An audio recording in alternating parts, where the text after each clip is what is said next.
Support for the nonprofit lab comes from a helping hand, the willingness to provide assistance to a person, group, or plan.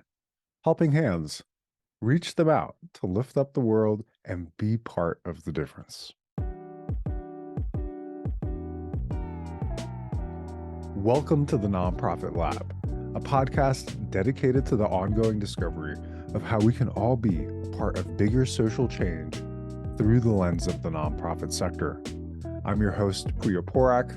I'm an industrial engineer, human-centered designer, and CEO of MatchNice, a social impact tech startup with a mission to connect the nonprofit ecosystem and maximize social impact. Thanks for joining us on our startup journey as we look to uncover and shake up the status quo in the world of nonprofits. My guest today is Geng Wang, CEO and co-founder of Civic Champs, an innovative volunteer management platform that helps nonprofits triple volunteer and mentorship capacity and retention.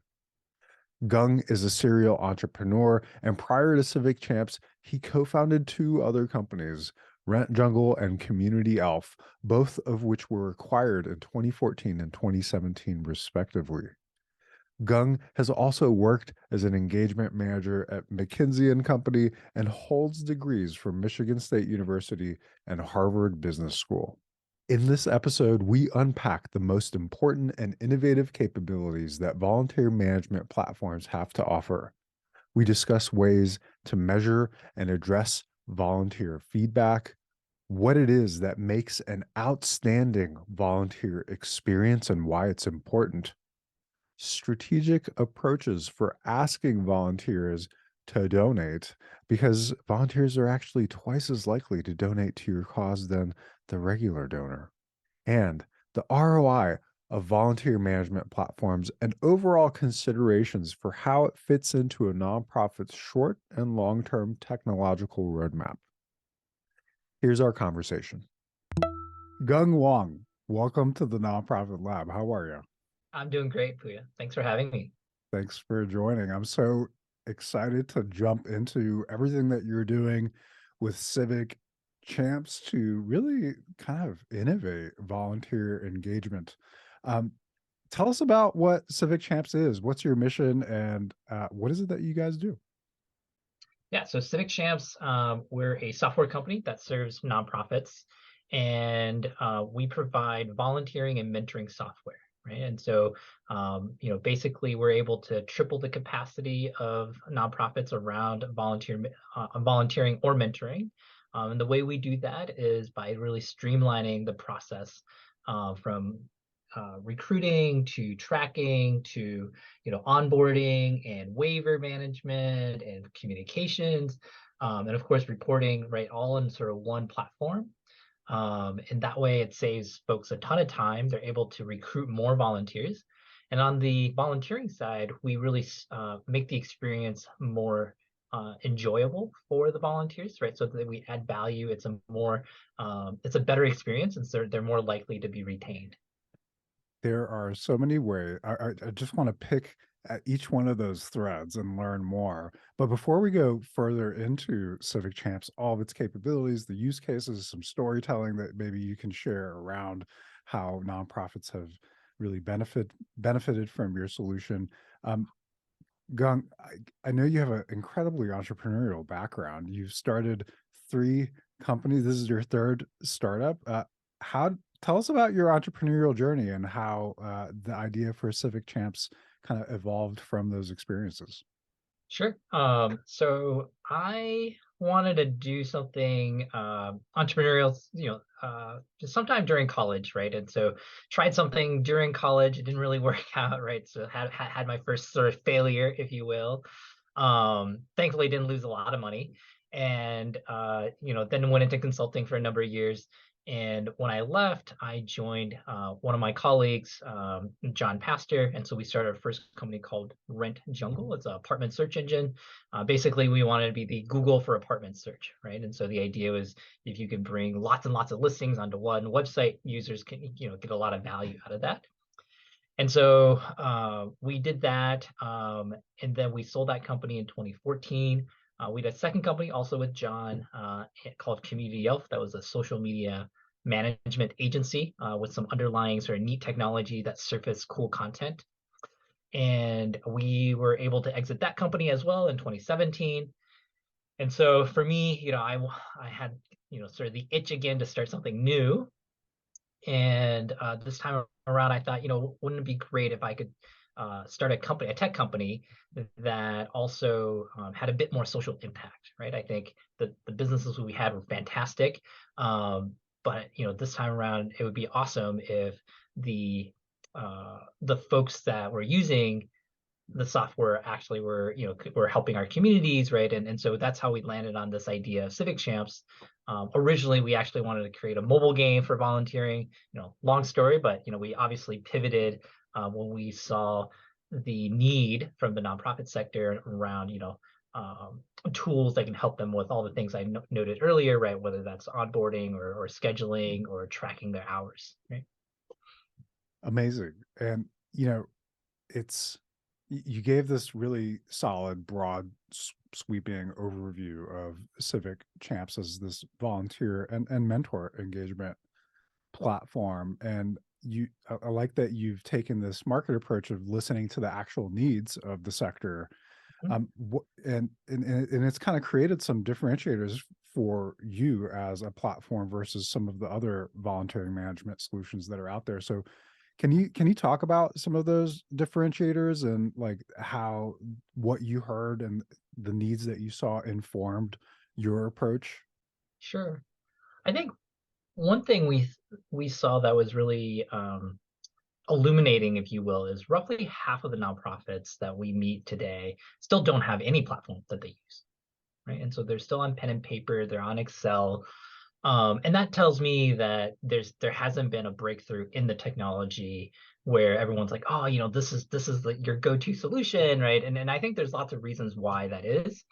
And so that's sort of our first sort of competitor, really, is are we better than pen and paper, right? And you might think like, oh, that's an easy thing to answer. But the reason lots of folks use pen and paper and Excel is that they are relatively accessible and easy to use, right? Like you can bring out, I happen to have a clipboard right here, right? But you can get a clipboard, put a piece of paper on, put a line on there, and you're ready to check in people, right?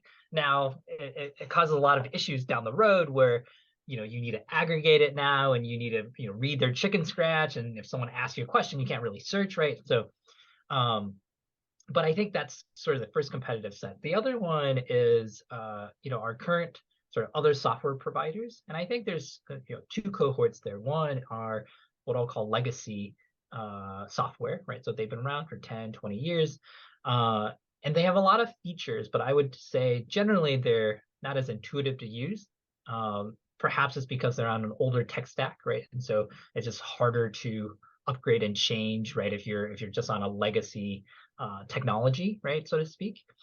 And then the second set of folks are sort of more of our modern peers, if you will. Most of them are focused on corporate social responsibility, right, like companies, or they tend to focus in on the volunteer, whereas we really focus in on the volunteer manager, right? That's like our core constituent and who we really optimize our product for, right? And so um, a couple examples, right? And so so we have a mobile app, right? But one of the really neat things on our mobile app is for admins, they can use our app to like check in people. They can see who's supposed to be showing up for their scheduled event. They can notify people right on the phone, right? So as you're on the go, you're still able to have the sort of like full power of Civic Champs in your hands, right? Yeah, yeah. I appreciate that you highlighted some of the technology adoption. I will call it opportunities in this space, and also recognizing that there comes a time where that need to move from spreadsheets, pen and paper to a solution like Civic Champs is just necessary Yeah. to scale and be more effective. I think the power of storytelling is so immense in kind of making solutions come to life. Can you share kind of a use case or a story of a volunteer journey and kind of how Civic Champs empowers and enables nonprofits to really focus on their work through through the lens of that Sure. volunteer? Yeah, I mean, the easiest examples are sort of our two pilots that we started off with, right? Where we, we saw this opportunity. One of the organizations was called My Sister's Closet. It's a thrift shop. And then they do a lot of programming for women to help them, gain employment, including with clothing, right? So if you're going for a job interview, right, they can get you set up so that you're in the sort of the right outfit, right? And so for them, right, we started talking to them about this, actually our gaming idea originally. And they said, and I asked, well, how do you manage your volunteers? And they had the traditional, they had a binder, right? And they, every volunteer had a sheet of paper in there. And when you showed up, you sort of signed your name in there, and then they would aggregate it. And I just asked, who manages? And it was, they're a small team. They had only, I think, 3 full-time staff members, and they have hundreds of volunteers, right? They're really volunteer heavy. And the executive director said, well, I actually tabulate all of that. And I said, how much time does that take you? Right. And she's like, well, it's probably every month, right? Around 10 hours a month, right? Just on the sort of this data collection and aggregation and putting it into some sort of database later. And I just thought, for an executive director to spend 100 hours, a year on just tabulating volunteer hours, right? There's a lot of things you could do in 100 hours, or 120 hours in this case, right? You could probably write a grant or 2 grants proposals, right? For 50 or 100K, right? And so that's a lot of opportunity cost, right? For these organizations. And on the flip side, she says they have a lot of student volunteers, and the students would graduate and or leave them, and it would be like 4 or 5 years later, and she would get a call, and it doesn't happen all the time, but let's call it 4 to 5 times a year, and they'd be like, hey Sandy, like I volunteered with you a few years ago, and I just need like a report that says I did that and how many hours I did. And she's like, well, okay, well, do you remember what year? Right? Like she has a binder Yeah. for each year, right? Like she has to go, flip through it, hopefully find the person. Hopefully they didn't lose a sheet of paper, right? Like what a, very painful exercise. And also potentially inaccurate, right? Because let's say she did lose the binder. Now you're stuck saying like either you validate without having the data, and so who knows, or you don't, and then now it's too bad for the student, right? And so you're serving this weird conundrum. And then on the flip side, our second pilot we did was with Habitat for Humanity, right? And I think the one scenario, a couple scenarios come to mind, and why we started with mobile is they're out on site, right? They're building homes in places that don't have Wi-Fi. The home's not even built. How are you going to get Wi-Fi, right? Like, or they can bring their own, but oftentimes that's not the case. But what you always have is you always have your phone with you, right? Whether that's an admin or that's a volunteer. And so that's super powerful for them, right? To be able to like check in, check out, like sign waivers, all that kind of stuff right on mobile. Hmm. And they told me this funny story, not funny, but with the paper waiver forms, right? Well, if you're on site, there's wind, there's rain, right? Those Yeah. those things are on paper. They get wet, soggy, and who knows, right? Like, or they blow away. And so, and those are, some of the scenarios we didn't even, you don't think about, but you're like, oh yeah, of course, having a digital prevents all of that, right? Yeah. And thanks for those stories. Very, very well articulated. Civic Champs also offers geolocation type Mhm. technology around this. Can you explain like what that looks like? Because I feel like that's really unique and cool. Yeah, so basically, when you create an event on Civic Champs, we ask like, what is the location of it, right? We use Google Maps, and then we draw a little pin on there, and then we draw a circle around your pin, right? You can make that circle bigger or smaller, and basically, when people walk into that circle, right, it'll remind them to check in, which is pretty neat on their phone if they have the app. And when they're inside the circle and they hit the check-in button, it'll say, "Oh, hey, Puya, are you here to volunteer at My Sister's Closet?" And you're like, "Yep." And that's it. One tap. We know who it is. We know what time it is, right? We can auto check them out at the end of the shift. So we really try to make it easy, right, for the volunteer, and that way the volunteer manager actually gets the data that they need, right? Because the thing that prevents that from happening is, and we need to be as easy, if not easier than paper, right? And so, if it's like literally a one tap thing, then, I think that's pretty simple. Love it. What are some of the ways that nonprofits and really at Civic Champs, like ways that you measure success of a volunteer management program? Are there specific metrics or things that you're looking at to say, hey, this is working well, or hey, we might need to improve? Like, how do you measure the success? So another really unique thing that we do is we collect feedback from the volunteers. Again, it's enabled right through mobile, but we also have kiosk modes, right? And you can put it on an iPad or a laptop. And there, when people check out, we say like, hey, how did you like the event? Do you have any feedback for us, right? Little smiley faces, they can, sad face to happy face, right? Things that you're used to doing as a consumer, almost, in all sorts of instances, whether that's at the airport bathroom, right? Are we clean? To, you're doing an Uber ride, right? How many stars you're giving, right? Like we're just used to giving feedback and that feedback can be so powerful because then whether your program or the experience for the volunteers is actually positive or not. And if it's not, because we're collecting it sort of in real time, you can intervene much more quickly, right? Like Mhm. otherwise, you might not even ever know that somebody was upset with you, right? Like how that would be really terrible, right? And really too bad. But now you're like, oh, okay, somebody was not thrilled with their experience. They gave us some feedback. Well, let me reach out, right?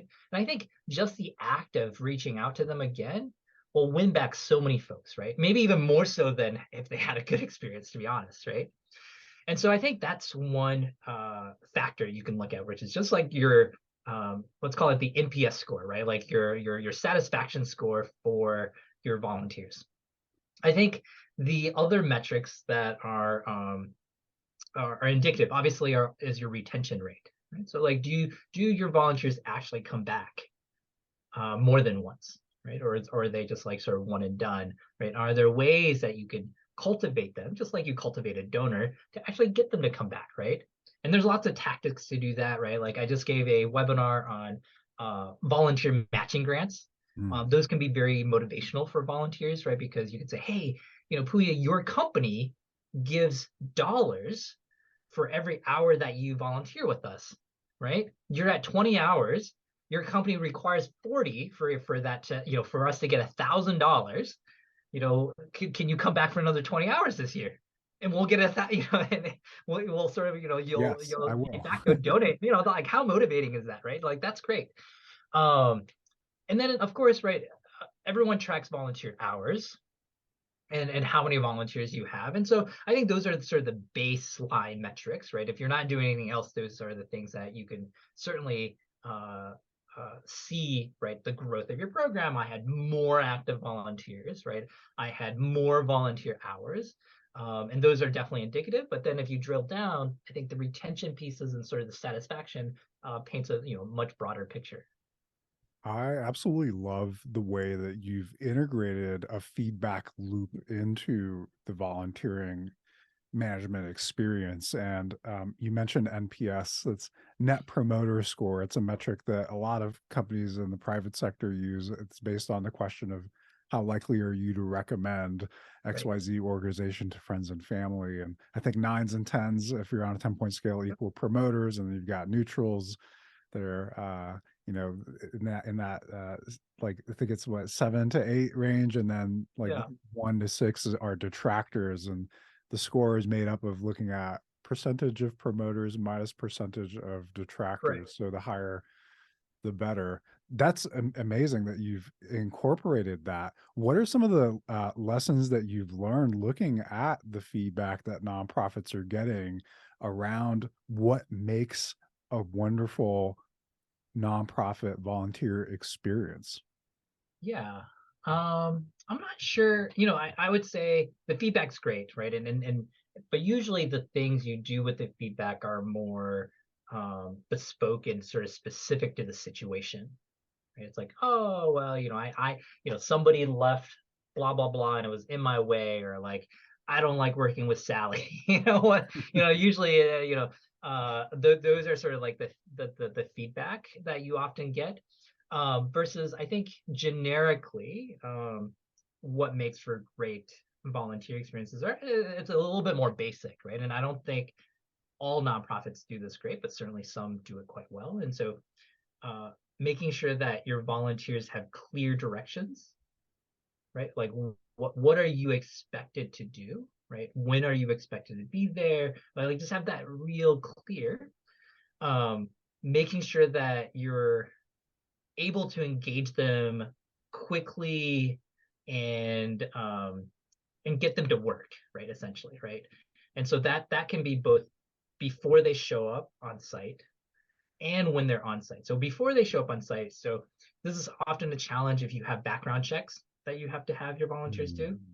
There's a huge drop off, right, of volunteers who hit that wall. They see I need to do a background. Maybe they even do the background check, but it takes too long for the results to get back, right? There's lots of stories of like, I reached out to this org, they didn't get back to me for months, right? So, you know, I'm no longer interested, right? And so how quickly can you sort of get them up and running and sort of into the system and started, right? Um, and then also when they show up, you just don't want people to stand around. Like they're there to have impact and do good, sort of help your mission. But if they feel like they're wasting their time, it also paints an impression in the mind of that volunteer that this organization is not as effective. And they're also less likely to donate to you as well, right? Because volunteers are twice as likely to donate, right? And donate 10 times more than non-volunteers over the lifetime of giving. And so this is a group, right, that is already primed to help you both with their labors of love, so to speak, right? But also, most of them are going to give you, donate financially to you as well if they have a good experience and they believe you're doing good work, right?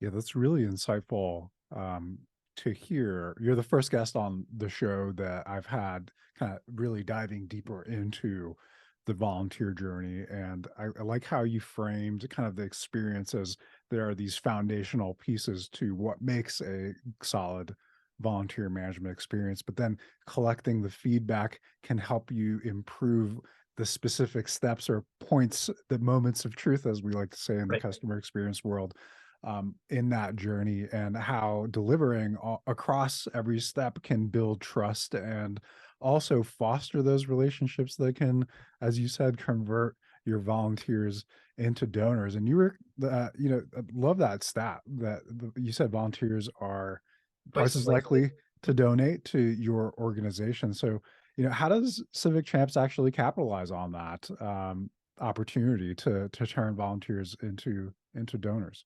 So we do have a feature. We call it micro donations, and basically, because we collect feedback, we know if someone's actually been is happy or not. And so in those moments when they're really feeling inspired, right, we allow organizations to make a small dollar ask.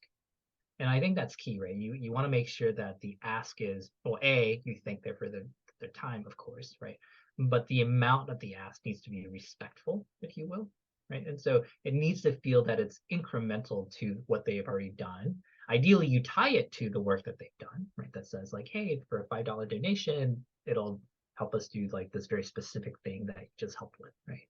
Mhm. Um, but a couple things where that provides value, it's not, I would say it's not so much around the total dollar amount that you're going to get from something like that, but really, one, you get a number of folks that otherwise wouldn't have donated anything at all to get over that first initial hurdle, right? And psychologically, that's the hardest part, right? Is that first dollar gift, right? Once you give the first dollar, every incremental dollar is much easier. This is why like colleges spend so much time to get like their alumni to give $1, right? Because now it's like, oh, but I do give, right? Like I gave a little, right? And the credit card's already in the system, so next time it actually is a little smoother, right?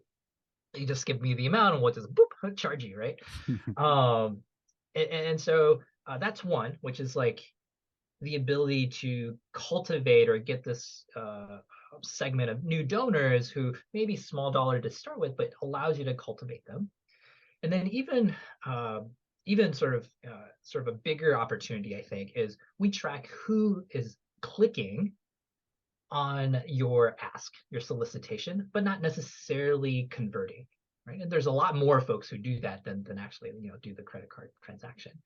And those are folks that have indicated that they're willing to give, right? Or they're interested in some, that they're interested at least to see your solicitation. So they're open to this idea, right? And for some reason they didn't actually go through with the action, but that doesn't mean you shouldn't reach out to them again and through your donor CRM and sort of those platforms, right? Make sure that you actually convert them, right?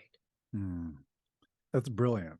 And it's amazing that it's incorporated as part of the work stream and that you've developed a feature to capitalize on that. And I appreciate the thoughtfulness behind the ask amount as well, right? Like, hey, I just volunteered 6 hours of my time.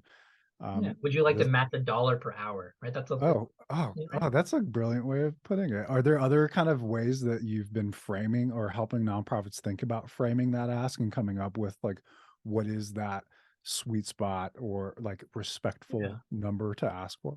I think if you're an organization that has a like a wish list, oftentimes you say, hey, these are all the items I wish people would buy for me. Oftentimes those, if you're a homeless shelter, right, that's the easiest, right? You're like, socks. We always need socks. So many socks, and right, we need toothbrushes. We need, shampoo bottles, and yeah, we get donations from people that travel, and there's the little, kits. But right, like $5 can buy a lot of socks, right? Especially when you're buying in bulk or in volume. And so having something that is small dollar, very much tied to the thing that they just did. Maybe they're actually like, creating the kits, right? They're doing kitting, or if they're doing meal prep or feeding, providing meals. You could say, hey, $5 will buy us 2 meals, 3 meals, right? Hmm. That we will be able to deliver into the community. Yeah, that's really core to the premise of the philosophy around donation experiences for Match Nice as well. It's this connection between impact and dollars. And, the step further then is also tying in the outcomes that Mhm. these donations can support and drive. And also, not necessarily always having to frame it as like this amount of money will feed like this family or like support this activity, but also to be able to communicate in terms of progress. And to be able to do that, you mentioned like having a donor CRM or a donor management system is very core to having the infrastructure to be able Right. to track and nurture those relationships. Do you think that it's in terms of like a digital roadmap for a nonprofit? Do you think it's essential for them to be in a space where they have a donor management platform in place before considering a volunteer management system like Civic Champs? Like, one of Mm. the things that I'm learning in the sector is digital maturity. There's a lot of room for growth and a lot Right. of space as you've kind of created this amazing solution around. But I'm also trying to learn like what is the sequence? Like where do you go? Like Mm. what's the starting point and like where does a solution like a volunteering management system fit in? And I know there's not a one size fits all approach, but curious for your thoughts on this idea of how the donor management kind of system fits into the ecosystem of Yeah. of this kind of solution. I think the evidence would say that uh, almost everyone that adopts a volunteer management platform like ours or another already has a donor management system, right? I think, I gave sort of this rough estimate of 50% of folks that we meet have and don't have, right?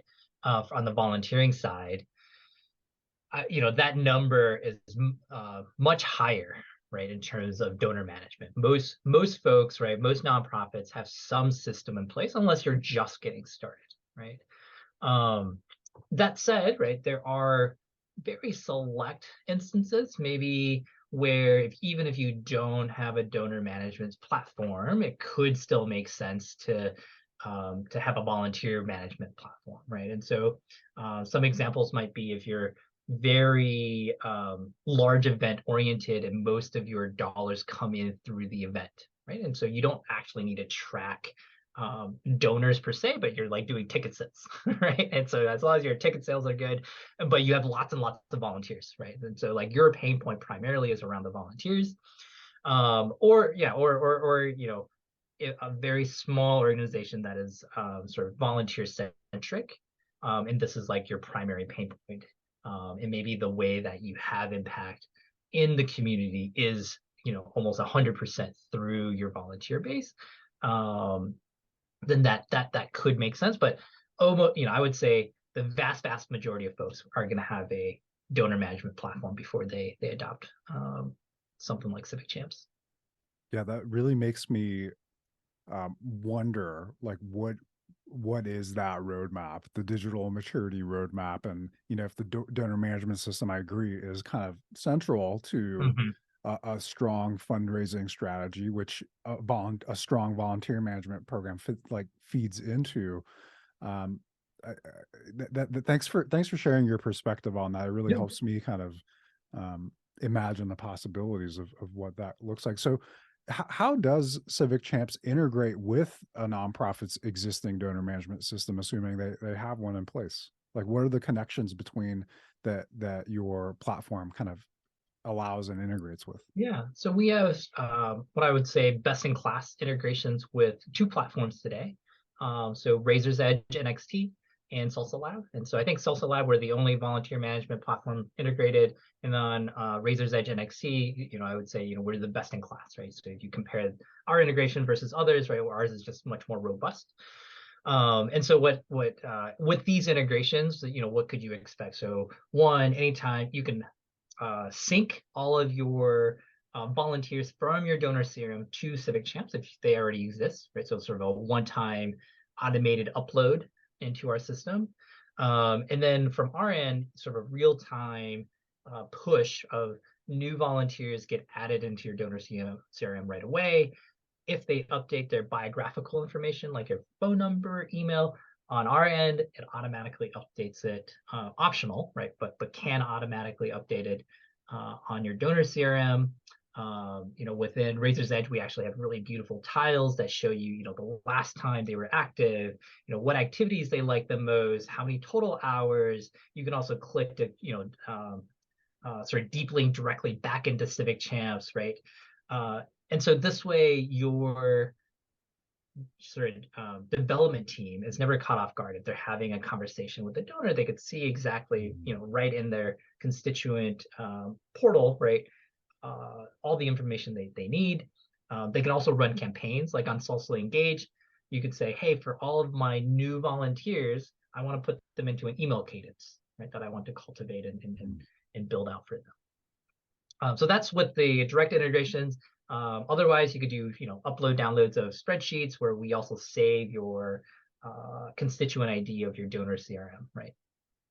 Yeah, wow, that's so powerful, and it really encapsulates the capability for nonprofits to provide that personalized end-to-end kind of understanding of who it is that is supporting their mission, and to be very thoughtful about their approach in making a donation ask, Mhm. or engaging them further, or converting those one-time donors into recurring donors, or one-time volunteers into returning volunteers. So very, very cool that you all have that. And I love that you've created this ecosystem of partnerships for Mhm. Civic Champs with other nonprofit tech providers. This is a space that is, altruistic by nature. And, I think everyone that starts a company or is focused on the nonprofit sector in their heart of hearts has this desire of maximizing or creating impact in their communities and around the Right. world. As a social impact tech startup founder yourself, how are you looking at partnerships in the nonprofit tech space with other companies? And what are some of the things that you've learned in that approach? Yeah, we've really started building out our partnerships this past year. So if you go to Civic Champs, we actually have a tab called partnerships, and you can see all of our partners. Some of them even have deals on there, right? So if you work through Civic Champs, you get a slightly better deal. I think for us,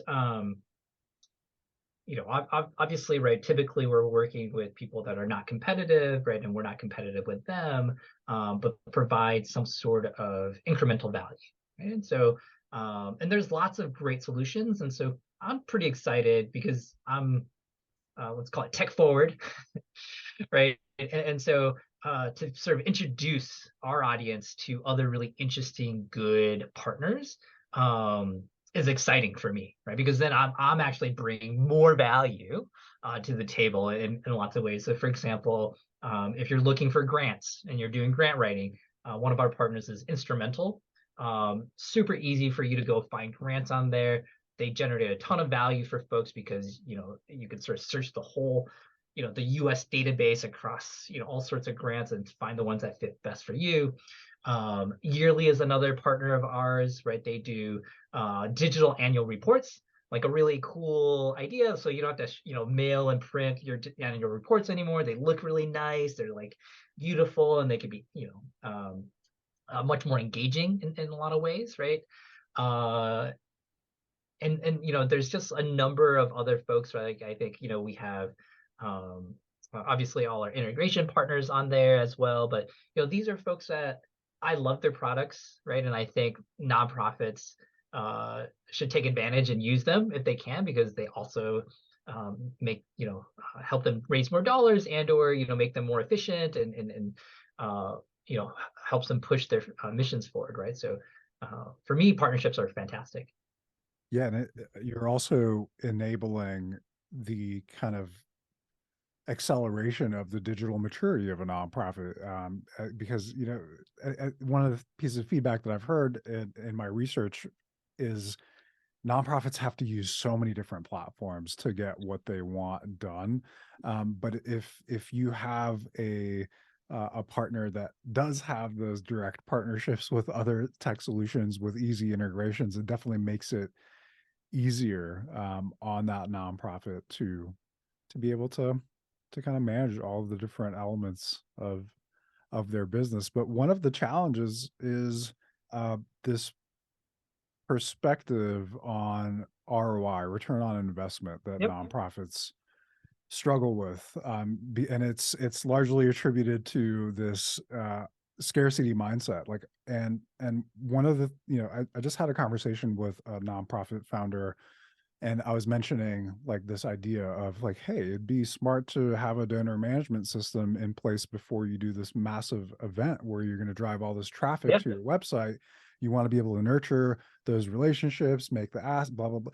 And the response I got was, uh, quote, if I don't see an immediate return today or like this week, then it's just not a priority for us. Hmm. And it's because of the lack of resources, time, um, oftentimes Right. capital Right. to go forward with this. So what's your take in terms of the ROI and positioning the investment in a platform like Civic Champs for nonprofit leaders to consider whether they're evaluating this, like, what is this worth it? Like, should, like, hey, my paper and pen is working for me right now. uh Yeah. Whether it's worth it now, and how they might also sell or build buy-in with their boards to Sure. evolve their volunteer management programs. Yeah. And so in all of our proposals that we send to nonprofits, we have an ROI page, right? So we talk about the investment they have, and then and typically that ROI is always over 10x. Right? You're going to get 10x your return. You spend $100 with us, you're going to get $1,000 back. Right? And that's going to be through additional capacity. That's going to be through more volunteers. That's going to be through extra retention. That might be through micro donations, right? But it's almost always above 10x, right? And I would say that's a good benchmark, right? If you can get 10x from your partner, that gives you a lot of wiggle room. Right? And so like maybe it's not 10x, maybe it's half that, right? Maybe it's only a third of that, but it's still 3x, right? And so for me, that's and obviously, everyone has different philosophies when it comes to pricing. And so I would say we're probably one of the more affordable solutions out there. We do, for dollar for bang for your buck, so to speak, right? Like we perform pretty well there. Part of that, in my mind, is we can't have impact if you can't afford it, right? So that's important to us. But I would say, if you can get 10x return, like, that's a great benchmark. And that's often, I've heard for a lot of consumers, that's actually the case too, right? Like that's where you get people to actually switch over to say, oh, will you switch if this is twice as good? You're like, maybe. Like I could, but I'm sort of like ingrained in my processes, right? But if it's 10x better, it's like, oh yeah. Well, really, I'm gonna upgrade to the iPhone instead of my flip phone, right? It's like this is a lot better as an Yeah. experience. And I should mention, right?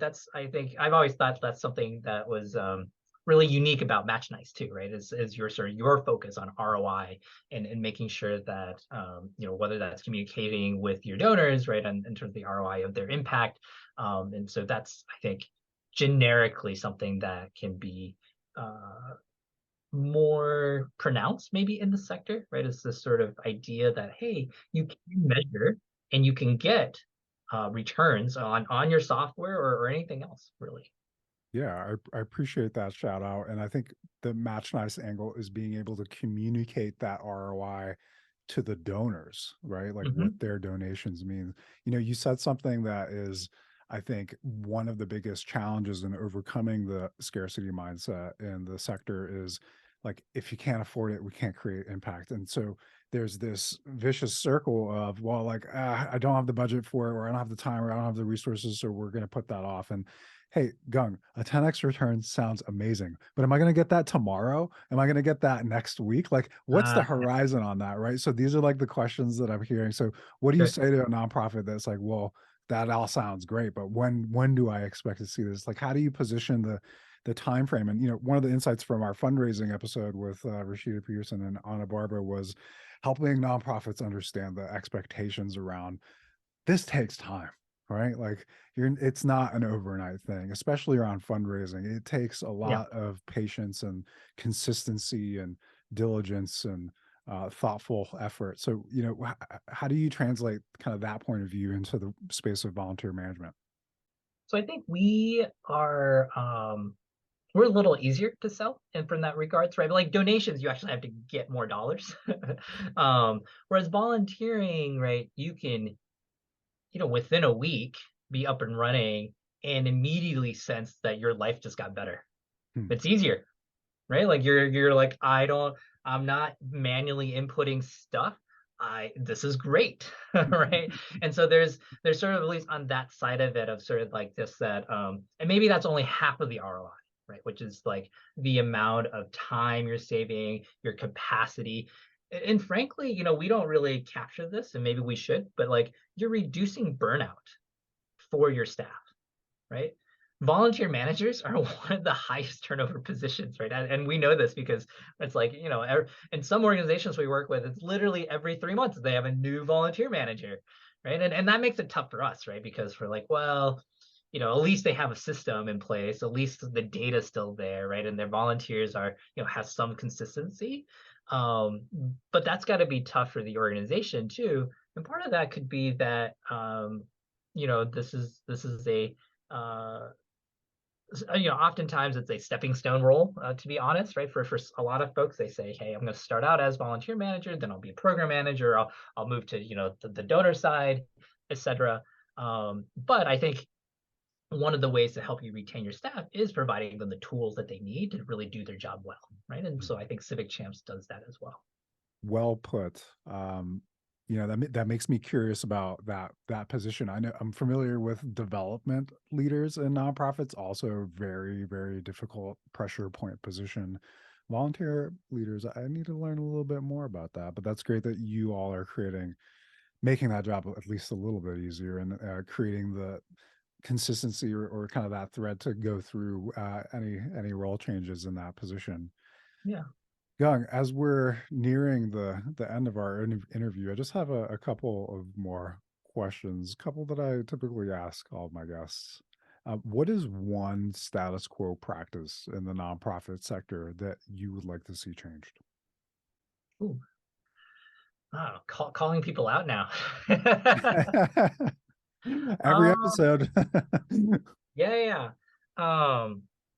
That's a good one. I'm not sure I have a great answer for this. I would say, for me, I see a lot of trying to think of how I wanna word this a little bit, right? But um I think oftentimes there's not as much analytics involved or in decision making. And you see this not, on the volunteering side as well, right? And to your point on ROI, this is sort of what prompted my thought here, right? Which is, as a business, we're not always laser focused, but much more focused around things like lifetime value of a customer and what's my cost of acquisition, right? Especially in the startup line, like these terms you hear over and over again and sort of ingrained in you. And I wish we could bring a bit more of that to the nonprofit sector, where even on the volunteering side, people always say it's always like what you don't have is what you want, right? So if my volunteers are older volunteers and I'm like, well, I need to engage the younger audience. Like, we can't just have older volunteers all the time. We got to get newer folks in here, new blood, etc. But to your point, what's the ROI on that? Right? Like maybe the right path is you target new retirees, right? Mm. They're a little younger, but maybe your audience that really believes in your mission, as opposed to like continuing to try for your college grad and like trying to get them to be involved, right? Like, and maybe that is the right choice, but I feel like there's not the analytics behind it that says, okay, here's how much time I spent trying to recruit this cohort of folks. Here's how many came to me, right? Here's how many that we retained. And so my ROI on this cohort is just much lower or higher. And just being okay with saying and pushing back and saying, we're not going to go after college kids, right? Gen Z, Gen Y, whatever, right? You guys do you.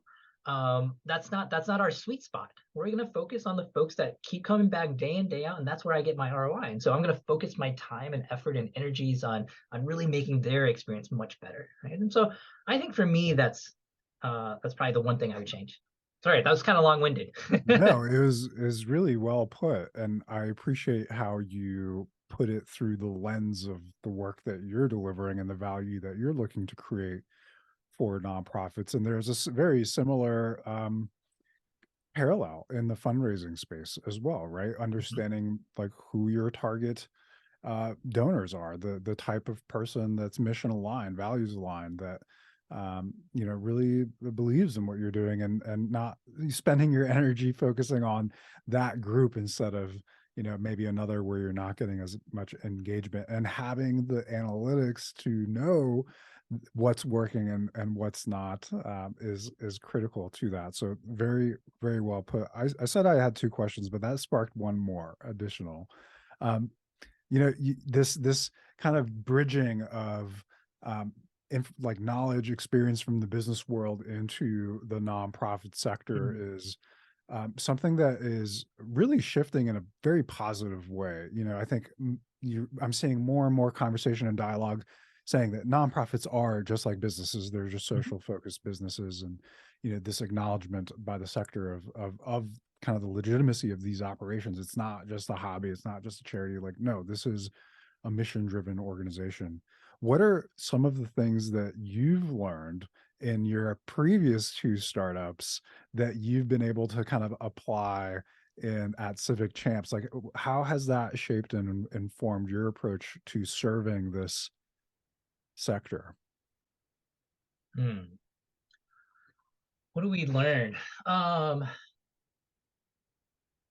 I think a couple things that come to mind. One is, maybe this is again related to my last comment to some degree, which is we are probably better at identifying our core customers that we can serve, right?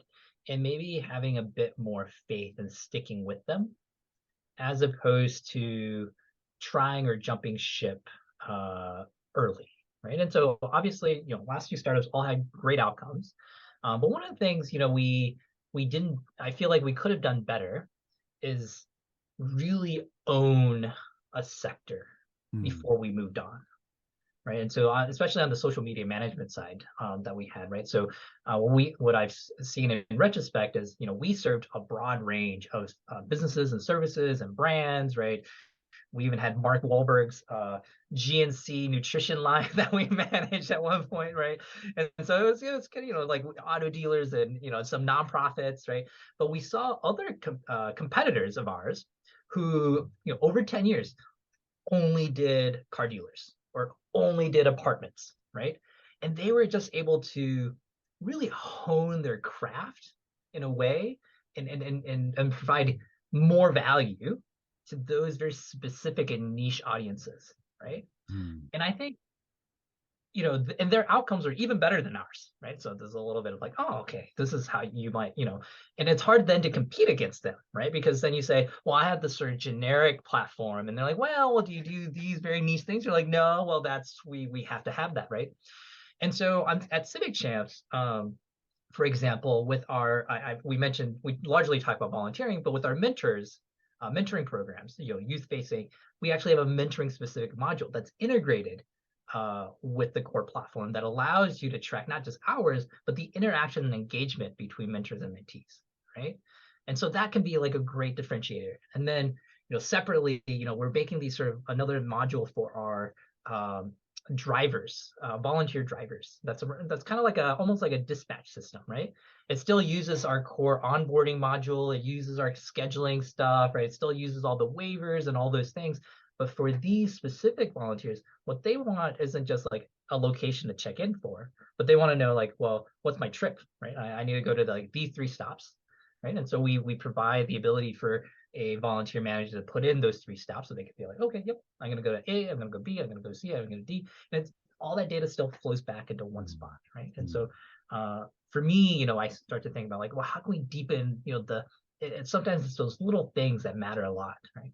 Yeah, that's brilliant. And it goes back to the ROI, like you said, also the analytics, as you mentioned, and being hyper focused on who it is that you're serving. And that's very helpful for me as a founder to hear as well. I think that's really sage advice for any founder or leader of an organization.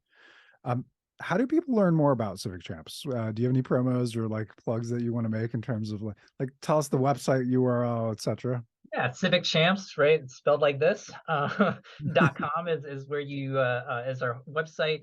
You can go on there. We have a short 7-minute video demo if you want to sign up and watch that, and see more of my talking face if you'd like.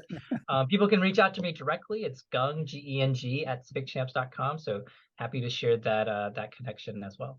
Amazing, Gong. One final question. What do you want your lasting legacy to be? I love volunteerism because it brings our communities together, right? Across social, economic, across racial, right lines. It's one of the few ways that you can still sort of rub shoulders with people that are different from you, right? And I think that's really powerful, and that's one reason we're really passionate about what we do. And so I love my legacy, right? If they're, if people are like, hey, Gung built this platform, right? Or with this team, obviously. But Civic Champs help bring sort of re-knit the social fabric of our communities together, right? Like that would be a pretty cool legacy. I love it. I couldn't agree more. And thank you so much for everything that you've been doing, the time, the energy, the heart that you've invested into really innovating and elevating this opportunity for nonprofits to improve their volunteer engagement and tying it back to bringing people together around a cause, regardless of your background, color, political affiliation. Like it really is an amazing opportunity for our country and the world to just Yeah, help, be kind and help be people. kind. Yeah, we aim for facilitating 1 billion acts of kindness, right? That's one of our goals. Yes. Well, thank you for facilitating this one act of kindness on being on the show, which I think will hopefully ripple into many, many Great. more from our audience. So, Geng, it's been an absolute pleasure. Thanks so much for your time. Yeah, absolutely. Thanks for having me. Cheers. That concludes episode 18 of the Nonprofit Lab. Be sure to check out Civic Champs and their website for more information and their blog for rich content around volunteer management in the nonprofit sector. Here's our quote, as always, to close this episode out, this one in keeping with the topic.